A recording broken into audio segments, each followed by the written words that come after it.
नमस्कार साथियों, स्वागत है आपका आपके अपने परिवार में।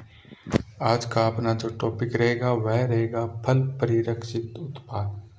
कौन कौन से जैम है, जेली है, शरबत है, स्क्वैश है, इन सब के बारे में अपने एक एक करके पढ़ेंगे। तो शुरुआत करते हैं आज की टॉपिक से। पहले कौन सा उत्पाद है, अवले या जेली? कौन सा उत्पाद है, अवले है या जेली? यह क्या है, इसके बारे में देखें तो यह अध पके और पके हुए फलों यानी कि कच्चे फल और पक्के फलों द्वारा बनाया गया एक गाढ़ा गाढ़ा परंतु पारदर्शी अर्ध ठोस पदार्थ है। गाढ़ा है परंतु पारदर्शी अर्ध ठोस पदार्थ है। दूसरी विशेषता इसकी क्या है, एक ही प्रकार के फल से बनाया जाता है, यानी कि इसमें फलों को मिलाया नहीं जाता। कोई भी एक फल उससे ये बनाया जाता है, जैसे अमरूद का बना लिया, करौंदा का बना लिया, आंवला का। फलों को मिक्स नहीं किया जाता। इसके लिए सबसे उपयुक्त फल कौन सा है? अमरूद है। सबसे उपयुक्त फल कौन सा है? अमरूद है, आंवला है, अंगूर है, नींबू, जामुन ये है। तो जेली बनाने के लिए फलों में पेक्टिन की मात्रा कितनी होनी चाहिए? तो 0.5 से 1% है जो जेली बनाने के लिए पेक्टिन की मात्रा होनी चाहिए। इस टॉपिक से हर बार अपने को एक क्वेश्चन देखने को मिलता है और अब की बार भी एक क्वेश्चन जरूर देखने को मिलेगा, तो अच्छे से पढ़ना है, इसको स्किप मत करना। आवश्यक फल अंश कितना चाहिए? जेली बनाने के लिए आवश्यक फल अंश की बात करें तो 45% है, मतलब 45% भाग फल का होना चाहिए। और फलों में जो अम्लता है वो 0.75 से 1%, 0.75 से 1% होना चाहिए। आदर्श जेली का TSS कितना होता है? 65%। कितना होता है? 65%। आदर्श जेली का pH मान कितना है? 3.2% होता है। 3.2% है इसका pH मान होता है। पेक्टिन की जांच कैसे की जाती है? तो एक तो एल्कोहल परीक्षण से अपने कर सकते हैं, एल्कोहल परीक्षण द्वारा इसकी जांच करते हैं। दूसरा इसका जेली मीटर परीक्षण होता है, जिसका उपयुक्त तापमान होता है 21 से 38 डिग्री सेल्सियस। जेली मीटर परीक्षण जिसका उपयुक्त तापमान होता है 21 से 38 डिग्री सेल्सियस से होता है। दूसरा अपने इसके बारे में कुछ और है, जैसे एल्कोहल परीक्षण होता है तो उसके कुछ बिंदु है, जैसे अच्छी मात्रा में कौन सा होता है, मध्यम मात्रा का, नीमन का, या सबसे कम मात्रा का होता है वो। जेली मीटर का पाठ्यांक कितना होनी चाहिए, और जो रस में चीनी की मात्रा है प्रति किलो में कितनी डालनी चाहिए। तो अगर अच्छी मात्रा का आपने लेना है जेली, तो उसमें पाठ्यांक का है वो 1.25 से 1.25 होना चाहिए। और 1 किलो 250 ग्राम यानी 1250 किलोग्राम जो है 1 किलो 250 ग्राम चीनी की मात्रा होनी चाहिए। मध्यम मात्रा का जो एल्कोहल परीक्षण है वो उसमें जेली मीटर पाठ्यांक कितना होना चाहिए? एक होना चाहिए। चीनी की मात्रा 1 किलो होगी तो मध्यम प्रकार की जेली होगी। अगर निम्न प्रकार की जेली होगी तो उसका जेली मीटर पाठ्यांक 0.75 होगा, 0.75। और चीनी की मात्रा होगी 0.750 ग्राम, 750 ग्राम किलोग्राम है जो चीनी की मात्रा होनी चाहिए। और सबसे कम मात्रा की जेली होगी, यानी कि सबसे घटिया किस्म की जेली होगी 0.50। पाठ्यांक कितना होगा? 0.50। रस को गाढ़ा करें और पेक्टिन में मिलाएं। इसका जो चीनी की मात्रा है, इसमें चीनी के रस को गाढ़ा करके अपने पेक्टिन में मिला सकते हैं। जेली के लिए अंतिम बिंदु परीक्षण होता है, वो क्या होता है? तो उसमें एक तो अपने शीट टेस्ट करते हैं और एक करते हैं ड्रॉप टेस्ट। शीट टेस्ट क्या होता है? उबलती हुई जेली को अगर चम्मच से गिराकर देखने पर तिकोनी चादर के रूप में गिना। शीट टेस्ट होता है कि उबलती हुई अगर जेली है ना, उसको अपने चम्मच से गिराएंगे तो वो किसी बर्तन में गिराएंगे तब वो तिकोनी चादर के रूप में गिरेगी। ड्रॉप टेस्ट होता है जेली की बूंद पानी के पात्र में बिना फैले बैठ जाती है। ड्रॉप टेस्ट का होने तो कोई भी मतलब जेली की बूंद है, ड्रॉप अगर आप पानी में अगर अपने डालेंगे तो बिना फैलेगी नहीं, सीधी जैसी है वैसी पानी में बैठ जाएगी, तो वो अच्छी जेली होगी। या चीनी के बाहर का नहीं, चीनी के बाहर का, चीनी के बाहर का 1.5 गुना होना चाहिए। चीनी के बाहर का वो कितने होना चाहिए? 1.5 गुना होनी चाहिए। जेली बनाने में कुछ कठिनाइयाँ आती हैं। ये जेली से संबंधित कुछ पॉइंट है, जैसे जेली बनाने में जेली का रोना। जेली का रोना क्या होता है?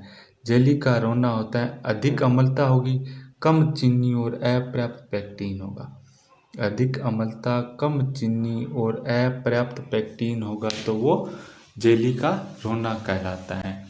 जेली का नया जमना अधिक शर्करा और कम पेक्टिन के कारण, अधिक शर्करा और कम पेक्टिन के कारण।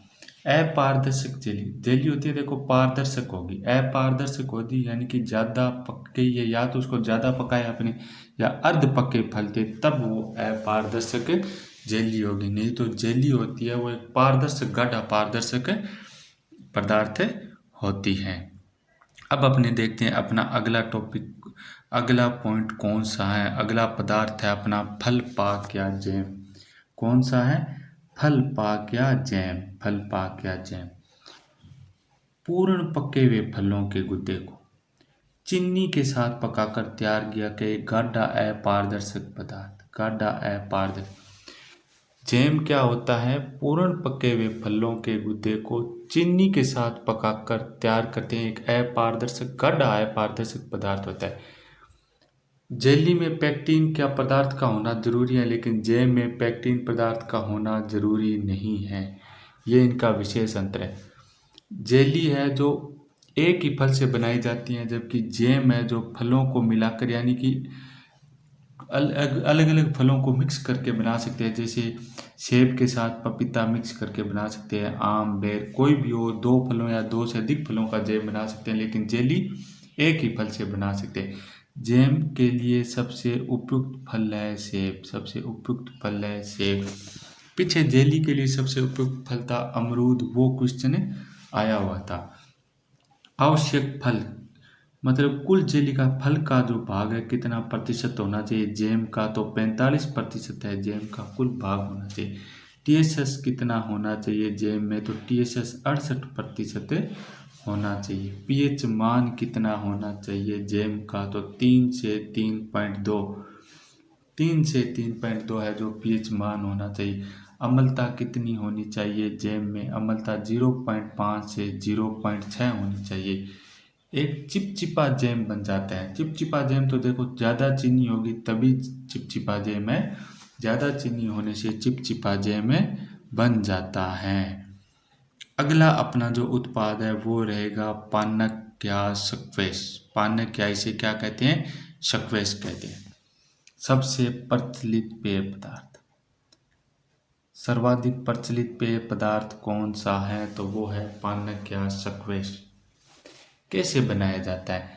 जैसे जैम जेली बनाई जाती है, जैम बनाया जाता है, फलों को मिलाकर बना सकते हैं, लेकिन जेली है वो एक ही प्रकार के फल से मिला सकते हैं। वैसे ही पानक या स्क्वैश फलों का रस लेते हैं, उनका रस या गुदा जो भी भाग है वो एक निश्चित अनुपात में चीनी के साथ मिलाकर तैयार किया जाता है।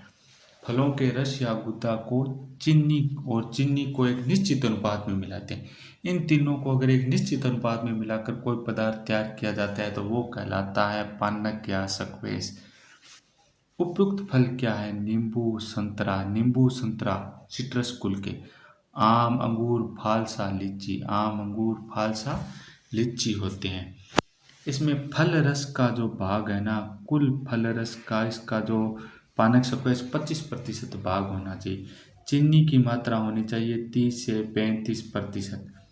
अम्लता जो रखते हैं वो 1 से 2% अम्लता रखते हैं, और टीएसएस होना चाहिए 40% टीएसएस होगा तो अपने पानक या शक्वेश से बनकर तैयार हो जाएगा। उपयुक्त फल है नींबू, संतरा, अंगूर, फालसा आदि उपयुक्त फल है। अगला जो अपना टॉपिक जो उत्पाद रहने वाला है वो है शरबत। शरबत कितने प्रकार की होती है? सबसे पहला क्वेश्चन तो यही है। तो शरबत होती है 2 प्रकार की। 2 प्रकार कौन कौन से हैं? एक तो फल रस युक्त, जिसमें फल का रस होता है। एक फल रस रहित, जिसमें फल का रस नहीं होता। फल रस युक्त शरबत में 25% फल का रस होता है, और फल रस रहित शरबत होती है जिसमें कृत्रिम सुगंध मिलाई जाती है। जो सुगंध होती है वो कृत्रिम किसी भी फूल की या किसी से भी मिला सकते हैं। यह साफ चीनी की चाशनी द्वारा बनाया जाता है। जो चीनी साफ होती है ना, उसकी चाशनी द्वारा शरबत बनाया जाता है। गर्मियों में अपने शरबत पीते भी हैं। इस प्रेरक्षक का काम, इसमें प्रेरक्षक का जो काम है ना, वो चीनी ही करती है। कौन करती है? चीनी ही। तो चीनी की कितनी मात्रा होनी चाहिए? देखो, चीनी तो फिर 65 से 70% होगी, क्योंकि सारा काम ही अगर चीनी का है तो 65 से 70% होगी। फल रस होगा 15 से 25%। कितना? 15 से 25%। और TSS होगा 68%। TSS तो लगभग 65 से 70 के बीच में ही है, 68% ही है हर प्रकार का। और इसका लास्ट उत्पाद अपने जो बचा है वो है कैंडी। कैंडी किससे बनाते हैं? फलों को चीनी की चाशनी में ग्लूकोज के आवरण से ढककर पीस लेते हैं। यानी कि इसमें जो फल होते हैं ना, या को चीनी की चाशनी या ग्लूकोज के आवरण से ढककर पीस लेते हैं तथा सुखा देते हैं। तो कैंडी में 75% ज़्यादा शर्करा होती है। जो शर्करा होती है ना, वो 75% से कितनी? 75% से ज़्यादा होती हैं। जैसे आगरे का पेठा प्रसिद्ध है, बेर की कैंडी प्रसिद्ध है। ये उपयुक्त फल के लिए आंवला और बेर, आंवला और बेर। तो आज की क्लास में अपने फल प्रेरक पदार्थ जैम, जेली, शरबत, कैंडी अनेक देखे। और अगली क्लास में मिलते हैं अगली फसल के साथ, फूलों की खेती के साथ। तब तक के लिए धन्यवाद।